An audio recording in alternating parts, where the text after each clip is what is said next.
सभी बहनों को मीठी मीठी राम राम। पिछली कथा में हमने सुना सावित्री को धर्मराज ने नरक कुंडों के बारे में बताया।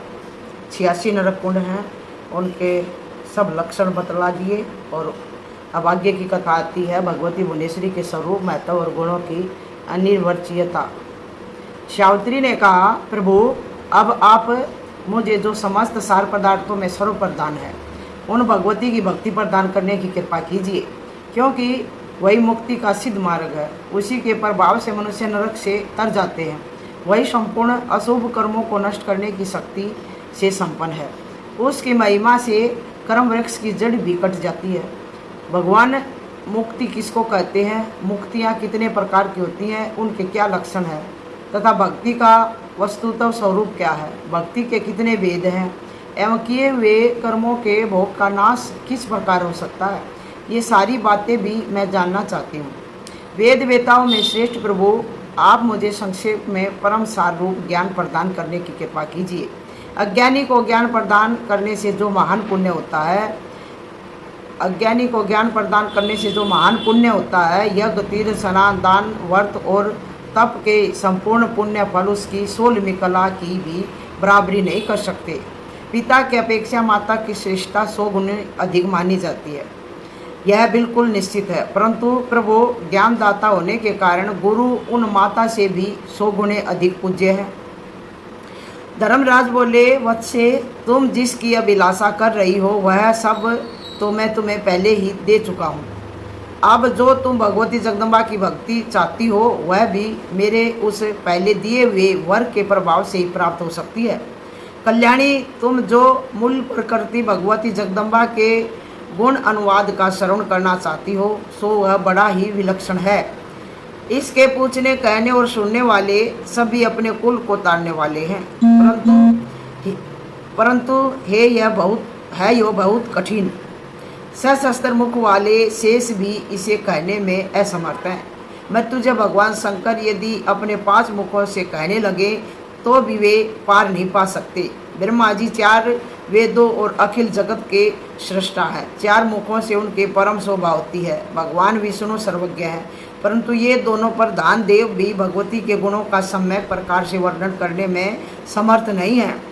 स्वामी कार्तिकेय अपने 6 मुखों से वर्णन करते रहे तो भी अंत नहीं पा सकते। महाभाग गणेश जी को योगिंद्रों के गुरु कहा जाता है, किंतु भगवती के गुणों का वर्णन कर पाना इनके लिए भी असंभव है। संपूर्ण शास्त्रों के सार तत्व 4 वेद हैं। ये वेद तथा इनसे परिचित विद्वान भी भगवती जगदम्बा के गुणों की एक कला भी जानने में असमर्थ सिद्ध हो जाते हैं।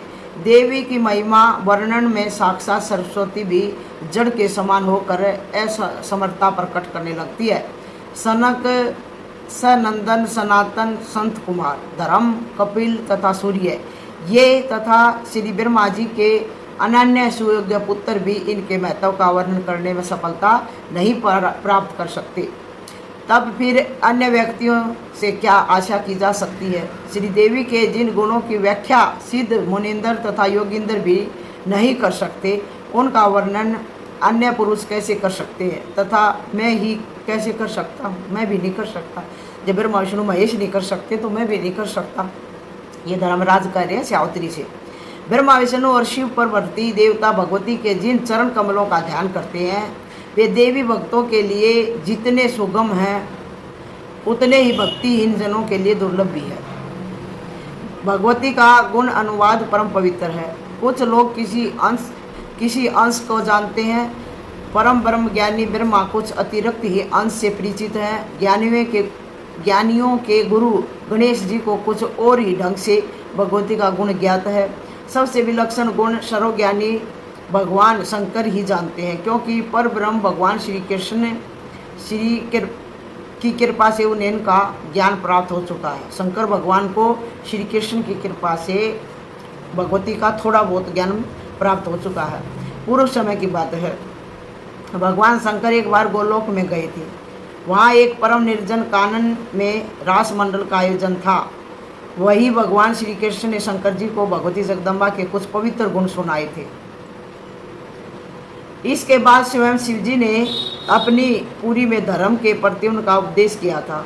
महाभाग सूर्य के पूछने पर धर्म ने उनके सामने इनकी व्याख्या की थी।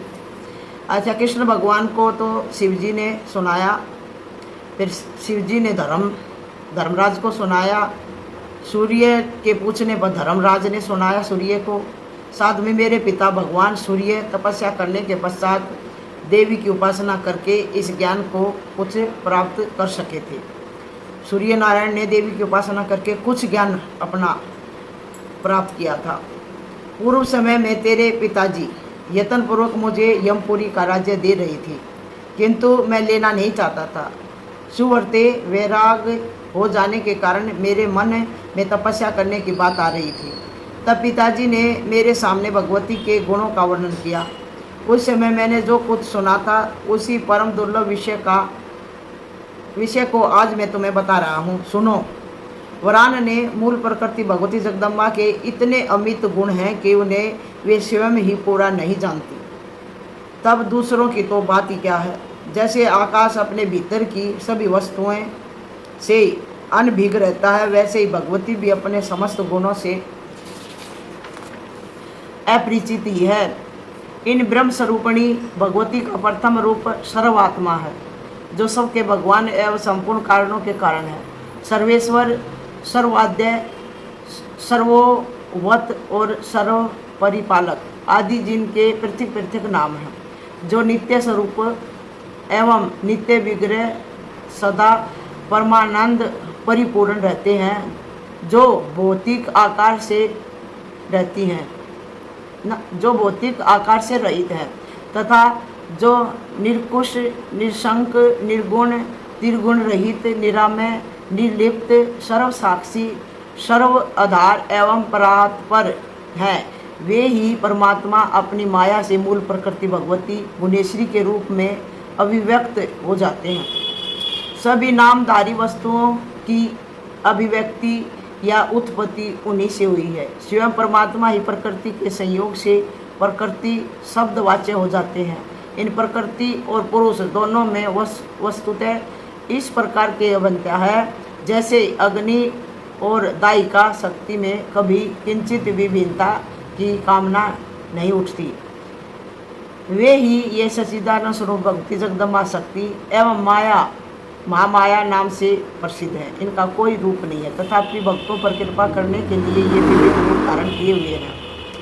ये ही सर्वप्रथम गोपाल सुंदरी का रूप धारण कर चुकी हैं। अतः स्वयं पर ब्रह्म परमात्मा भगवान श्री कृष्ण इन्हीं के विभिन्न स्वरूप हैं। उस समय उनकी अवर्णीय शोभा थी, परम कमनीय कलेवर था, मनोमुग्ध कारणी, निरीतिशय सुंदर, नव नील नीरद आकृति थी, नित्य नव किशोर गोप वेश था। उनके नेत्र कमल के शोभा के सामने शरद कालीन मध्याह्न के कमल की सुषमा छविहीन हो रही थी। उनकी सौंदर्य माधुर्य पर अनंत अनग न्यौछावर हो रही थी। उनके मधुर मनोहर मुख चंद्र का देख कर शारदीय पूर्णिमा के कोटि कोटि कलाधर छिपे जाते थे। देवी अमूल्य रत्नों से रचित प्रभा में आभूषणों से उनके सर्वज्ञान अलंकृत थी। कटी प्रदेश परम प्रभावशाली पीताम्बर से सुशोभित था। वे श्री कृष्ण सभी के एकमात्र महेश्वर हैं। जग विधाता ब्रह्मा उन्हीं का भय मान कर सृष्टि का विधान करते हैं। उन्हीं का सृष्टि का विधान करते हैं। भगवान विष्णु को सबका रक्षक माना गया है। उन्हीं का अनुशासन पाकर निरंतर रक्षा के कार्य में तत्पर रहते हैं। उनसे भीत रहने वाले काल अग्नि रुद्र द्वारा अखिल जगत का संहार होता है। जो ज्ञानियों के गुरु एवं मृत्युंजय नाम से प्रसिद्ध भगवान शिव है, वे भी उन्हीं को जानने से ज्ञानवान योगीश प्रभु परम आनंद से संपन्न तथा भक्ति एवं वैराग से संयुक्त हैं।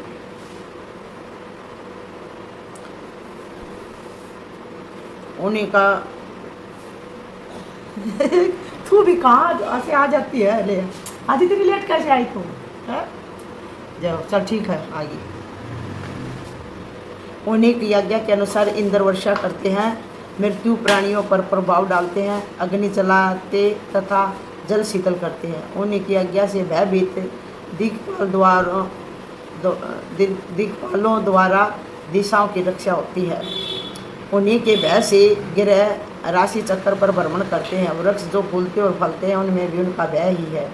उन्हीं की आज्ञा को शिरोधार्य करके काल जगत का संहार करता है। उन्हीं की आज्ञा के बिना जलचर और स्थलचर कोई भी प्राणी जीवित नहीं रह सकता। उनकी आज्ञा के बिना संग्राम में तथा किसी भी विषम स्थल पर आबद्ध प्राणियों को भी मृत्यु नहीं मार सकती। उन्हीं की आज्ञा से वायु अगाध, जल को जल, कच्छप को कच्छप, शेषनाग को शेषनाग, पृथ्वी को पृथ्वी, समुद्र तथा पर्वतों को धारण किए रहती है। जो सब प्रकार से क्षमामयी है वह पृथ्वी उन्हीं की आज्ञा से नाना प्रकार के रत्नों को धारण करती है। उनकी आज्ञा अनुसार पृथ्वी पर संपूर्ण प्राणी उत्पन्न और नष्ट होते हैं।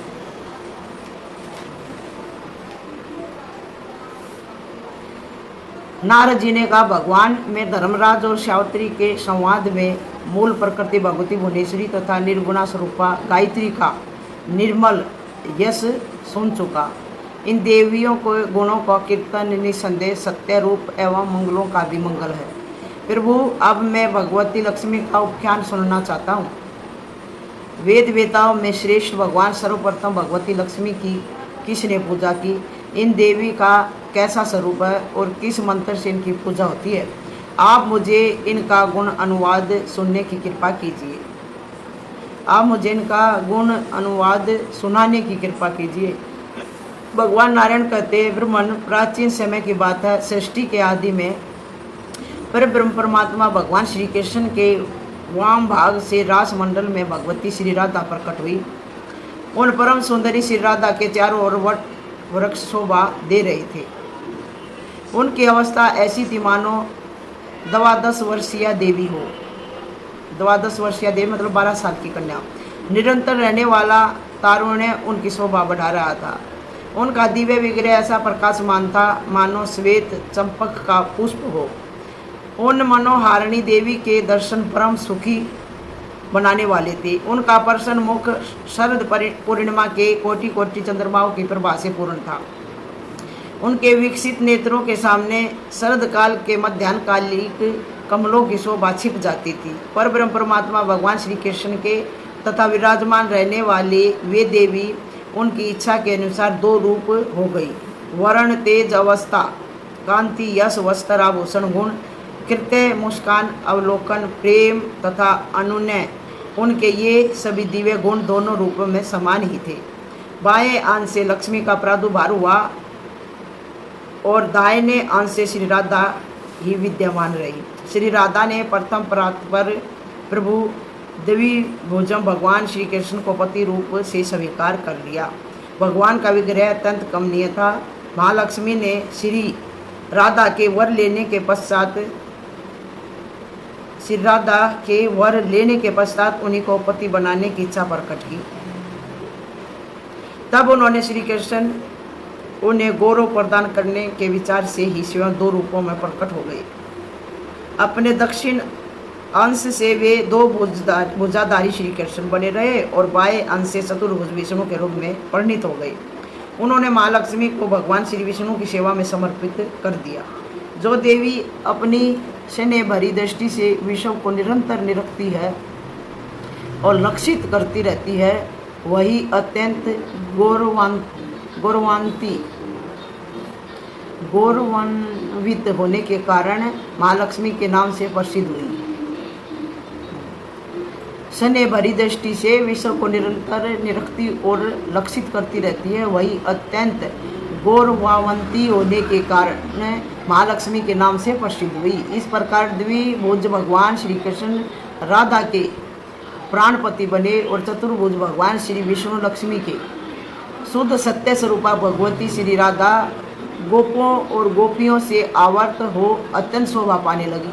फिर चतुर्भुज भगवान श्री विष्णु भगवती लक्ष्मी सहित बैकुंठ धाम को पधार गए। वे भगवान श्री विष्णु और भगवान श्री कृष्ण दोनों समस्त अंशों में एक समान ही हैं। भगवती श्री महालक्ष्मी योग सिद्धि के कारण नाना रूपों में विराजमान हुई।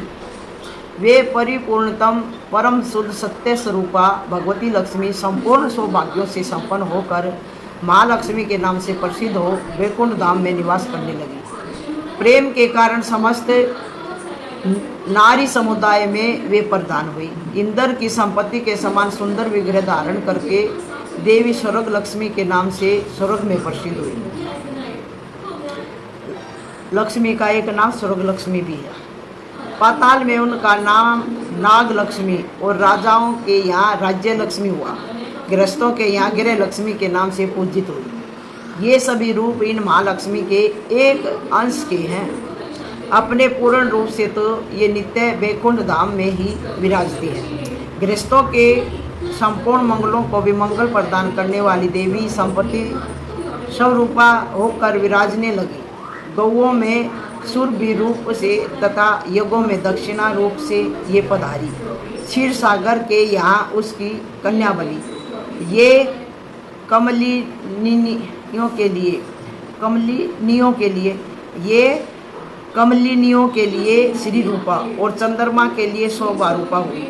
इन्हीं की कृपा से सूर्य मंडल शोभा पाने लगा। भूषण रतन फल जल राजा रानी दिव्य नारी ग्रह संपूर्ण धान्य वस्त्र पवित्र स्थान देवताओं की प्रतिमा मंगल कलश माणिक्य मोतियों की सुंदर मालाएं बहुमूल्य हीरे चंदन वृक्षों की सुरमय शाखा तथा नूतन में इन सभी वस्तुओं में भगवती श्री लक्ष्मी का अंश विद्यमान है। जो सुंदर चीज़ है वो लक्ष्मी माँ का ही अंश है। मुने सर्वप्रथम भगवान नारायण ने वैकुंठ धाम में इन महालक्ष्मी की पूजा की। दूसरी बार ब्रह्मा जी ने भक्तिपूर्वक इनका अर्चन किया। तृतीय श्रेणी के उपासक भगवान श्री शिव ने भगवान विष्णु ने क्षीर सागर में इनकी पूजा की। तृतीय श्रेणी के उपासक भगवान श्री शिव हैं। भगवान विष्णु ने क्षीर सागर में इनकी पूजा की। तदंतर स्वयंभू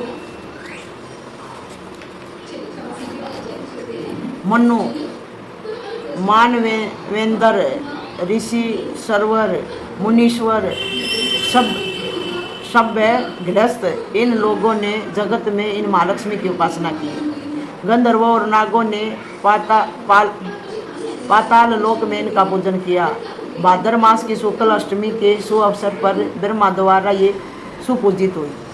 भादवे मास की शुक्ल पक्ष की जो अष्टमी आती है उस दिन ब्रह्मा ने इनकी पूजा की थी। नारद भाद्र मास के शुक्ल पक्ष में पूरे पक्ष तक त्रिलोकी में इनकी भक्तिपूर्वक पूजा होती रहती है। चैत पौष और भाद्र पद मास के पवित्र मंगलवार को इनकी पूजा का महाउत्सव होने लगा। श्री विष्णु से सुपूजित होने के कारण त्रिलोकी में सब लोगों ने बड़े भक्ति भाव के साथ इनकी उपासना की। वर्ष के अंत में पौष की संक्रांति के अवसर पर मध्याह्न काल में मनु ने मंगल कलश पर इनकी प्रतिमा का आवाहन करके इनकी पूजा की। तत्पश्चात वे महादेवी तीनों लोकों के लिए नित्य पूज्य हो गई। इंद्र इनके उपासक बने। राजा मंगल ने मंगला के रूप में इनकी उपासना की। तदंतर राजा केदार नील बल सुबल ध्रुव उत्तानपाद कुबेर वायु शकर बलि कश्यप दक्ष कर्दभ विवस्वान प्रियवर्त चंद्रमा कुबेर वायु यम अग्नि और वरुण ने इनकी उपासना की। इस प्रकार ये भगवती माँ लक्ष्मी सर्वत्र सब लोगों से सदा सुपूजित हुई है। ये संपूर्ण ऐश्वर्यों की अधिष्ठात्री देवी हैं। इन्हें समस्त संपत्तियों का साक्षात विग्रह कहा जाता है। नारद जी ने पूछा, भगवान श्री महालक्ष्मी भगवान नारायण की प्रिया होकर सदा वैकुंठ में विराजती है। उन सनातनी देवी को वैकुंठ की अधिष्ठात्री देवी कहा गया है। पूर्व काल में भगवान नारायण की बात सत्य करने के लिए इन देवी ने पृथ्वी पर आकर समुद्र की कन्या होने का प्रस्ताव स्वीकार कर लिया था। सो ये समुद्र की कन्या कैसे बनी, मुझे स्पष्ट रूप से वह प्रश्न सुनाने की कृपा कीजिए। नारायण ने कहा, नारद, पूर्व समय की बात है। दुर्वासा के हिसाब से भगवती की इंद्र के पास से चली गई। श्री इंद्र के पास से चली गई। ऐसी स्थिति में देव समुदाय मृत्यु लोक में भटकने लगा। अच्छा, भगवान नारायण ने कहा, नारद, पूर्व समय की बात है। दुर्वासा के हिसाब से भगवती श्री इंद्र के पास से चली गई। ऐसी स्थिति में देव समुदाय मृत्यु लोक में भटकने लगा। लक्ष्मी ने स्वर्ग का त्याग करके कुपित हो दुख के साथ वैकुंठ के लिए प्रस्थान कर दिया। नारद वे वहाँ गई और वहाँ लक्ष्मी में अपने रूप का सवर्ण कर दिया। उस समय संपूर्ण देवताओं के शोक की सीमा नहीं रही। वे परम दुखी होकर भगवान ब्रह्मा की सभा में गए। वहाँ जाकर ब्रह्मा को अपना अगुआ बनाया और सब वैकुंठ पधारे। वहाँ भगवान नारायण विराजमान थे। अत्यंत दैन भाव प्रकट करते हुए देवताओं ने उनकी शरण ग्रहण की। वस्तुतः देवता बहुत दुखी थे, उनके कंठ, होठ और तालु सूख गए थे। तब पुराण पुरुष भगवान श्री हरि की आज्ञा मानकर वे सर्व संपत्ति स्वरूपा लक्ष्मी अपनी कला से समुद्र की कन्या हुई। आज की कथा को भैरव यही विराम देते हैं और फिर ये बड़ी हो जाएगी कथा।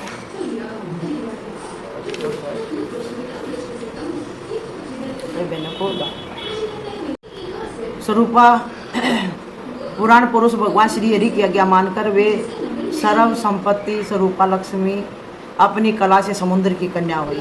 देवता और दैत्यों ने मिलकर क्षीर सागर का मंथन किया था। उससे माँ लक्ष्मी का प्रादुर्भाव हुआ। भगवान विष्णु ने उनका साक्षात्कार किया। उस अवसर पर उन प्रसन्न वंदना देवी ने देवताओं को वर दिया और क्षीर सागर में शयन करने वाले भगवान विष्णु को वरमाला अर्पण कर वे स्वयं उन्हीं के पास चली गई। नारद उनकी कृपा से देवताओं को असुरों के हाथ में गया हुआ राज्य पुनः प्राप्त हो गया।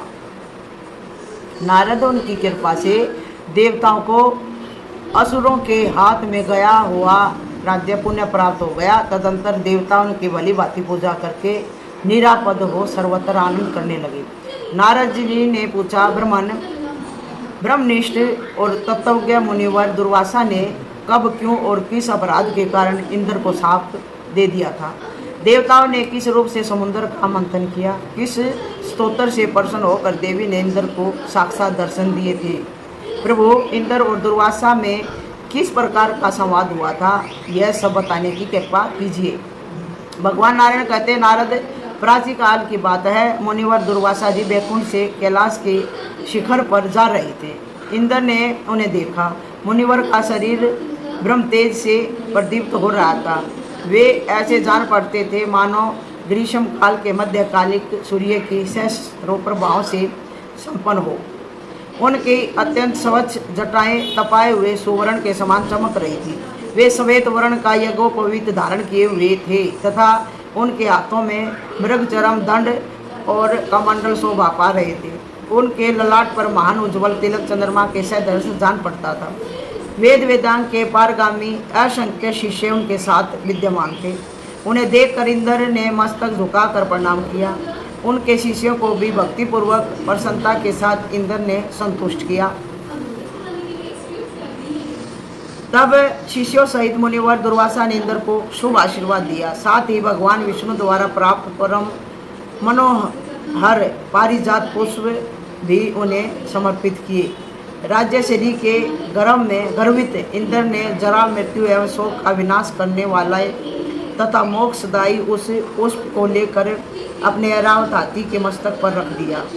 उस पुष्प का स्पर्श होते ही रूप, गुण, तेज और अवस्था इन सब से संपन्न होकर ऐरावत सहसा भगवान विष्णु के समान हो गया। फिर तो इंद्र को छोड़कर वह घोर वन में चला गया। मुने उस समय इंद्र तेज से युक्त उस ऐरावत पर शासन नहीं कर सके। इंद्र के इस दिव्य पुष्प का परित्याग कर तिरस्कार किया है। यह जानकर मुनिवर दुर्वासा के रोष की सीमा न रही। उन्होंने क्रोध में भरकर शाप देते हुए कहा। मुनिवर दुर्वासा बोले, अरे राजश्री के अभिमान में प्रमत्त होकर तुम क्यों मेरा अपमान कर रहे हो? तुम्हें मैंने यह परिजात पुष्प दिया। गर्व के कारण तुमने स्वयं इसका उपयोग न करके हाथी के मस्तक पर रख दिया। नियम तो यह है कि श्री विष्णु को समर्पित किए हुए निवेद फल अथवा जल के प्राप्त होते ही उनका उपभोग करना चाहिए। त्याग करने से ब्रह्म हत्या के सदृश दोष लगता है। सौभाग्यवश प्राप्त हुए भगवान विष्णु के पावन निवेद को जो त्याग करता है वह पुरुष श्री और बुद्धि से भ्रष्ट हो जाता है।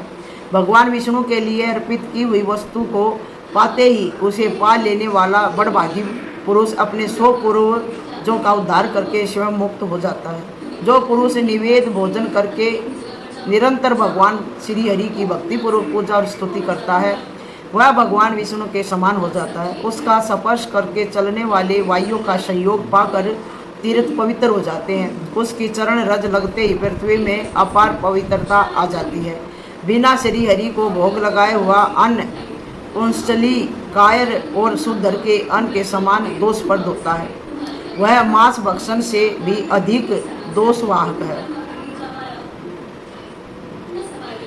शिवलिंग के लिए अर्पण किया हुआ अन्न तथा शूद्र याजी देवल कन्या विक्रिय और योनि जीवी का अन्न उच्छिष्ट बासी सब के भोजन करने पर बचा हुआ अन्न शूद्रापति एवं वृषवाही अदीक्षित शवदाही अगम्या आगामी मित्रद्रोही विश्वासघाती कीर्तघन मिथ्याभाषी ब्राह्मणों का अन्न अत्यंत दूषित समझा जाता है, परंतु ये सब श्री भगवान विष्णु को अर्पण करके भोजन करने से शुद्ध हो जाता है।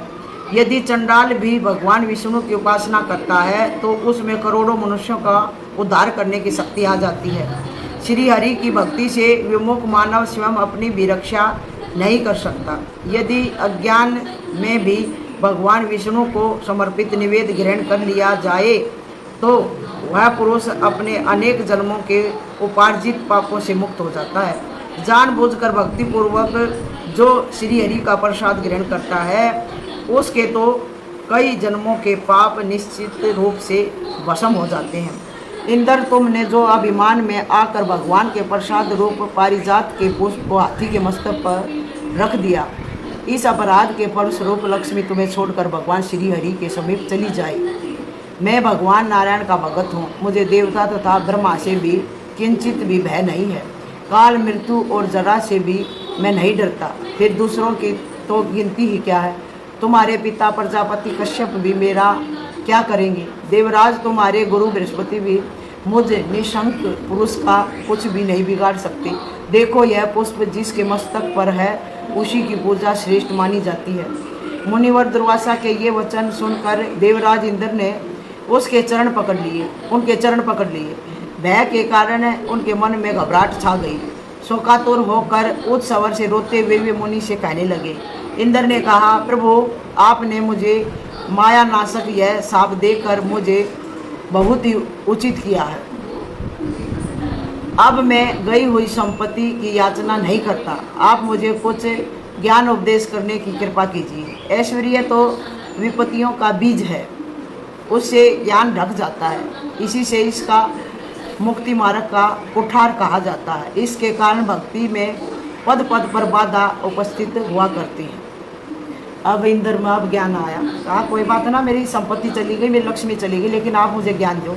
जिसका मुझे अहंकार था उससे मेरा ज्ञान सारा ढका गया। अब आप उपदेश करो ज्ञान का मेरे को। तो मुनि बोले, देवराज, संपत्ति जन्म मृत्यु जरा शोक और राग के बीज का उत्तम अंकुर है।